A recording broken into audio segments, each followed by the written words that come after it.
تو عرض کرنے لگی یا رسول اللہ صلی اللہ علیہ وسلم یہ میرا چھوٹا بچہ ہے اور اس کے اوپر آسیب ہے جس کی وجہ سے اس کی عقل بھی ماری گئی، یعنی کہ اس کو ہوش ہی نہیں ہے، اس کو نہ اٹھنے بیٹھنے کا سلیقہ رہا ہے نہ کھانے پینے کا سلیقہ رہا ہے، یہ ہمارے لیے بہت پریشانی ہے، یہ آسیب زدہ ہو گیا ہے، ہمارے لیے بڑی پریشانی ہے۔ میرے کریم آقا صلی اللہ علیہ وسلم نے عورت سے کہا پانی لے کے، وہ پانی لے کے آئی۔ رسول کریم صلی اللہ علیہ وسلم نے اس پانی کے اندر اپنے ہاتھ مبارک رکھے، دونوں اس پانی کے اندر اپنے ہاتھ رکھے اور اسی پانی میں سے ایک پانی چلو بھر لیا اور حضور نے اپنے منہ مبارک میں رکھا، منہ مبارک میں رکھ کے پھر اسی پانی کے اندر حضور نے اس پانی کو انڈیل دیا۔ جب انڈیل دیا نا تو حضور نے کیا فرمایا؟ حضور نے فرمایا پانی اس کو پلاؤ بھی اور اس کے جسم کے اوپر بھی یہ پانی پھینک دینا، یہ پانی اس کے جسم پہ بھی بہاؤ اور اس کو پلاؤ بھی۔ تو جب ایسا ہوا نا تو وہ صحابیاں کہتی ہیں کہ میں 1 سال کے بعد اس خاتون کو ملی جو یوم النہر کے دن رسول کریم کے پاس اپنا وہ بچہ لے کے آئی تھی جس کی عقل ماری گئی تھی، جو بالکل مفلوق الحال ہو گیا تھا۔ کہتی ہیں میں نے ان سے پوچھا بتاؤ وہ تمہارے بچے کا کیا حال ہے، بتاؤ نا وہ تمہارا بیٹا کیسا ہے جو آسیب زدہ تھا؟ تو وہ صحابیہ کہتی ہیں کہ جب سے رسول کریم نے اپنا لباب دہن والا پانی میرے بچے کو پلایا تھا، وہ کہتی ہیں عام لوگوں کی عقل اور بات ہے، اللہ نے اس کو عام لوگوں سے بھی زیادہ عقل عطا فرما دی۔ تو یہ کیا ہے؟ یہ رسول کریم صلی اللہ علیہ وسلم کے لباب دہن کی طاقت ہے جو حضور کو رب نے یہ شان عطا فرمائی۔ اسی طرح آپ کو پتا ہے کہ خیبر کے موقع کے اوپر جب حضور نے یہ اعلان فرمایا، کوشش کی جا رہی تھی اس کو فتح کرنے کی، خیبر کے قلعے کو، تو حضور نے کیا ارشاد فرمایا تھا کہ کل جس کو میں یہ جھنڈا دوں گا، کل جس کے ہاتھ میں یہ جھنڈا دوں گا وہ اللہ سے بھی پیار کرتا ہے اور اللہ کے رسول سے بھی پیار کرتا ہے۔ لیکن جو حضور نے اگلی بات کہی نا اس حدیث کے اندر، اللہ اکبر، آج بھی میری نظر سے گزری تو میں جب پڑھتا ہوں جھوم جاتا ہوں کہ حضور نے صرف یہ نہیں فرمایا وہ اللہ سے بھی پیار کرتا ہے اور اللہ کے رسول سے بھی، اب جس کو اللہ کے نبی کہہ دیں وہ کرتا ہی کرتا ہے۔ حضور نے فرمایا جس کو میں کل جھنڈا دوں گا نا وہ اللہ سے بھی پیار کرتا ہے،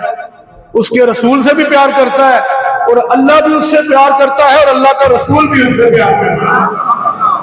وہ ایسی ہستی ہے، پھر وہ کس کو دیا جھنڈا؟ اور حضور نے پھر صبح حضرت مولا علی کو بلایا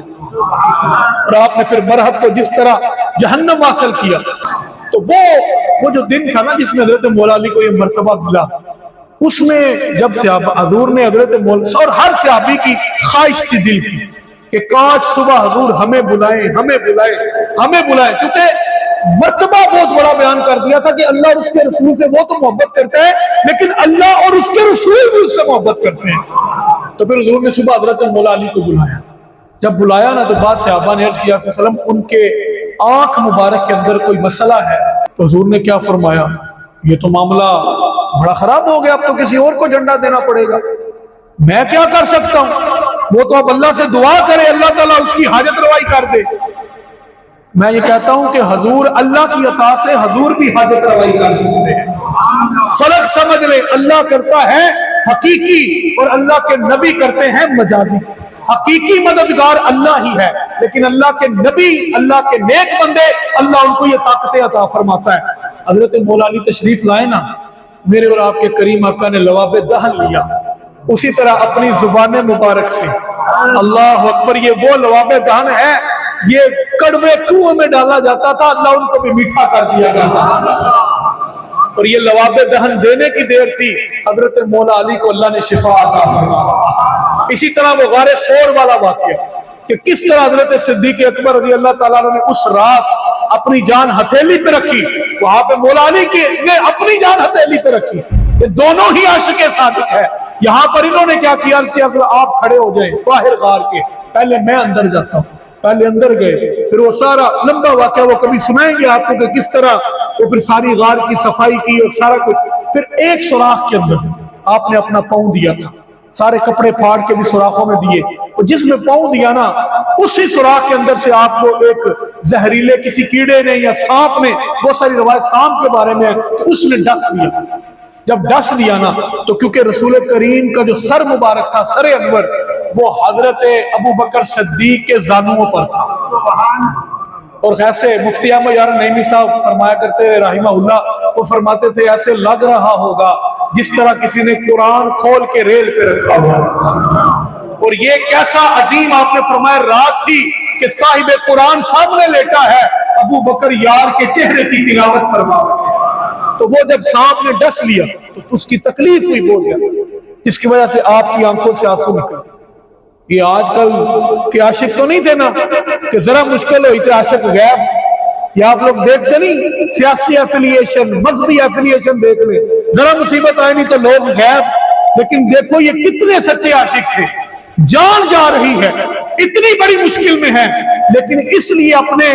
اس کو زانوؤں کو ہلایا نہیں ہے کہیں میرے کریم آقا کی نیند میں خلل نہ پڑ جائے. تو وہ آنسو حضور کے چہرہ والضحیٰ پر، حضور کے رخسار کے اوپر گرا تو حضور نے فرمایا، آنکھیں کھولی، فرمایا ابو بکر کیا ہوا ہے؟